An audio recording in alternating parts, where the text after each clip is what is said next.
Hi all, earnest അക്കാഡമിയുടെ മറ്റൊരു വീഡിയോയിലേക്ക് സ്വാഗതം. RRBയുമായി ബന്ധപ്പെട്ട ഒരു പുതിയ അപ്ഡേറ്റ് RRB പുറത്തു വിട്ടിട്ടുണ്ട്. അതുമായിട്ട് ബന്ധപ്പെട്ട ചില കാര്യങ്ങളാണ് പറയാൻ. അതായത് നിങ്ങൾ ആധാർ അക്കൗണ്ടിൽ ലിങ്ക് ചെയ്തിട്ടുണ്ടോ? ഇല്ലെങ്കിൽ ഒന്ന് ലിങ്ക് ചെയ്യുന്നത് നന്നായിരിക്കും. അത്രയേ ഉള്ളൂ ആ ഒരു നോട്ടീസിന്റെ ആകെയുള്ള സംക്ഷിപ്ത രൂപം. നമുക്ക് അതിലേക്ക് കടക്കാം. എന്താണ് RRBയുടെ നോട്ടീസ്? RRBയുടെ നോട്ടീസിൽ അവർ പറയുന്നത് വളരെ ചുരുക്കി അങ്ങ് പറഞ്ഞേക്കാം. അതായത് നമ്മൾ നിലവിൽ RRBക്ക് അപ്ലൈ ചെയ്യുമ്പോൾ, അതായത് നമ്മുടെ ആ വൺ ടൈം രജിസ്ട്രേഷൻ കൊടുക്കുമ്പോൾ നമുക്ക് എന്തുണ്ടായിരുന്നു? നമുക്ക് ആധാർ അപ്ഡേറ്റ് ചെയ്യാനുള്ള ഒരു ഓപ്ഷൻ ഉണ്ടായിരുന്നു. അത് എന്താണ്? അത് ഒരു കമ്പൽസറി അല്ല, ഓപ്ഷണൽ ആണ്, വേണമെങ്കിൽ ചെയ്യാം. അപ്പോൾ ആധാറിന്റെ നമ്പർ അടിക്കുന്നു, OTP നിങ്ങളുടെ ഫോണിലേക്ക് വരുന്നു, എൻ്റർ ചെയ്ത് കൊടുക്കുന്നു, അതോടുകൂടി ആധാർ വെരിഫിക്കേഷൻ കംപ്ലീറ്റ് ആവുന്നു. അത്രയേ ഉള്ളൂ അതിന്റെ പ്രൊസീജിയർ. അത് നിങ്ങൾ ചെയ്താൽ ഈ സെന്ററിലേക്കുള്ള നിങ്ങളുടെ എൻട്രി വളരെ എളുപ്പമായിരിക്കും എന്ന് നമ്മുടെ RRB പറയുകയുണ്ടായി. അതായത് നമുക്ക് സെന്ററിൽ എക്സാം എഴുതാൻ വേണ്ടി പോകുമ്പോൾ ബാക്കിയുള്ള കോംപ്ലിക്കേഷൻസ് ഒക്കെ ഒഴിവാക്കാം. അത് ചെയ്താൽ എളുപ്പമായിരിക്കും എന്ന് RRB അവരുടെ നോട്ടീസിലൂടെ അറിയിച്ചിട്ടുണ്ട്. അപ്പോൾ അത് കഴിവതും ചെയ്യുക. അതിനുവേണ്ടി എന്താണ്, ആ വിൻഡോ ഓപ്പൺ ആക്കിയിട്ടുണ്ട്. ഇപ്പം നിങ്ങൾ നിലവിൽ ചെയ്യാത്തവരാണെങ്കിൽ എന്ത് ചെയ്യുക, അതൊന്ന് ചെയ്യാൻ വേണ്ടി അതിന്റെ വിൻഡോ ഓപ്പൺ ആക്കിയിട്ടുണ്ട്. നിങ്ങൾക്ക് എന്ത് ചെയ്യാം, ആധാർ വെരിഫിക്കേഷൻ ചെയ്ത് കാര്യങ്ങൾ ചെയ്യാം. ഇനിയും രണ്ടാമത്തതും വളരെ ഇമ്പോർട്ടന്റുമായിട്ടുള്ളൊരു കാര്യമുണ്ട്. നിങ്ങൾക്ക് ആധാർ ഇല്ല എങ്കിൽ നിങ്ങൾ എന്ത് ചെയ്യേണ്ട, നിങ്ങൾ അതിനെപ്പറ്റി ചിന്തിക്കേണ്ട, മറന്നേക്കുക. കാരണം ഇതില്ലെങ്കിലും നിങ്ങൾക്ക് ഈ പരീക്ഷ എഴുതുന്നതിനത് യാതൊരു ബുദ്ധിമുട്ടുമില്ല.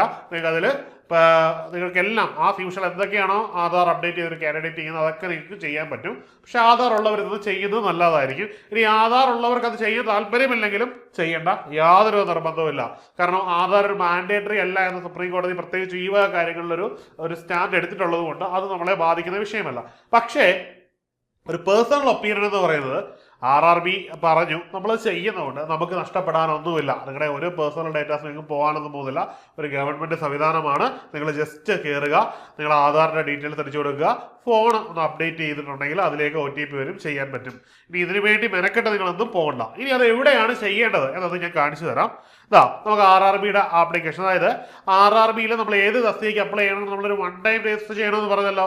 ഓൾറെഡി ഞാൻ ചെയ്ത് കാണിച്ചിട്ടുണ്ട് ഒരു വീഡിയോയ്ക്ക്. അതായത് ലിങ്ക് ഈ ഡിസ്ക്രിപ്ഷനിൽ ഉണ്ടാവും. അപ്പൊ അതില് ആ ഒരു ലിങ്ക് നിങ്ങൾക്ക് മനസ്സിലാകുന്നില്ലെങ്കിൽ ആ വീഡിയോ നിങ്ങൾ കണ്ടാൽ നിങ്ങൾക്ക് മനസ്സിലാവും. അതായത് ആദ്യമായിട്ടുള്ള നമ്മുടെ ഒരു രജിസ്ട്രേഷൻ ഉണ്ട്. ആ രജിസ്ട്രേഷൻ കൊടുക്കുമ്പോൾ നമ്മുടെ പേഴ്സണൽ ഡീറ്റെയിൽസ് എല്ലാം കൊടുത്തു വരുമ്പോൾ ഇവിടെയായിട്ട് ആധാർ വെരിഫിക്കേഷൻ എന്ന് പറയുന്ന ഒരു മേഖലയുണ്ട്. മനസ്സിലായോ? ആധാർ വെരിഫിക്കേഷൻ എന്ന് പറയുന്ന ഈ ഒരു മേഖലയുണ്ട്. ഇവിടെയാണ് നിങ്ങൾ ഈ ഒരു കാര്യം ചെയ്യേണ്ടിയിരുന്നത്. അത് നിങ്ങൾ ചെയ്യാൻ വിട്ടുപോയിട്ടുണ്ടെങ്കിൽ, അല്ലെങ്കിൽ അത് ചെയ്യാതെയാണ് നിങ്ങൾ സ്കിപ്പ് ചെയ്തിട്ടാണ് പോയതെങ്കിൽ എന്ത് ചെയ്യുക, ജസ്റ്റ് ഇപ്പോൾ ആ പുതിയൊരു വിൻഡോ ഓപ്പൺ ആയി വന്നിട്ടുണ്ട്. അത് ജസ്റ്റ് കയറി നിങ്ങളുടെ ആപ്ലിക്കേഷൻ ID, നിങ്ങളിപ്പം ഒന്നിലധികം ഇതിന് അപേക്ഷിച്ചിട്ടുണ്ടാവും അല്ലെങ്കിൽ ഇല്ലാകാം. അപ്പോൾ നിങ്ങളുടെ ഫോൺ നമ്പറും നിങ്ങളുടെ Gmail ID കൂടി എൻ്റർ ചെയ്ത് കയറിയിട്ട് ഇവിടെ കയറി നിങ്ങൾക്ക് എന്ത് ചെയ്യാം, അത് രജിസ്റ്റർ ചെയ്യാൻ പറ്റും. അപ്പോൾ ആധാർ ഇപ്പം PSCക്കൊക്കെ പലപ്പോഴും നമ്മൾ സെക്കൻഡ് ടൈമിലൊക്കെ, അതായത് പരീക്ഷ എഴുതി കഴിഞ്ഞ് നമ്മുടെ വെരിഫിക്കേഷന് വേണ്ടിയൊക്കെ ചെല്ലുമ്പോൾ പുതിയൊരു രീതിയുണ്ട്. ജസ്റ്റ് നിങ്ങളുടെ ഒന്നും ചെയ്യേണ്ട, നിങ്ങളുടെ പേര് വിളിക്കും, നിങ്ങളുടെ ഫിംഗർ പ്രിന്റ് ഒന്ന് അവിടെ സ്കാൻ ചെയ്യുമ്പോൾ തന്നെ നിങ്ങളുടെ ഫുൾ ഡീറ്റെയിൽസ് അവിടെ വരും. പിന്നെ പ്രത്യേകിച്ച് വലിയ ക്ലറിക്കലായിട്ടുള്ള യാതൊരുവിധ ഡിഫിക്കൽട്ടി ഇല്ലാത്തൊരു ഒരു നടപടി ഇപ്പോൾ PSC ഒക്കെ ചെയ്യുന്നുണ്ട്. അതിന് സമാനമായിട്ട് ഇവിടുത്തെ എൻട്രിയും ബാക്കി കാര്യങ്ങളൊക്കെ നമ്മുടെ ഡോക്യുമെന്റ് ഇല്ലെങ്കിൽ പോലും, അതായത് എക്സാം കയറുമ്പോൾ നമ്മുടെ ഒരു ഒഫീഷ്യൽ ഡോക്യുമെന്റ് നമ്മുടെ കയ്യിൽ ഇല്ലെങ്കിലും വളരെ സിമ്പിളായിട്ട് അവിടെ കാര്യങ്ങൾ സാധിച്ചെടുക്കാൻ വേണ്ടിയുള്ളൊരു കാര്യങ്ങളെ ലഘൂകരിക്കാനുള്ളൊരു നിർദ്ദേശമാണ്. അത് പാലിക്കുന്നതാണ് നല്ലത്. പാലിക്കുക.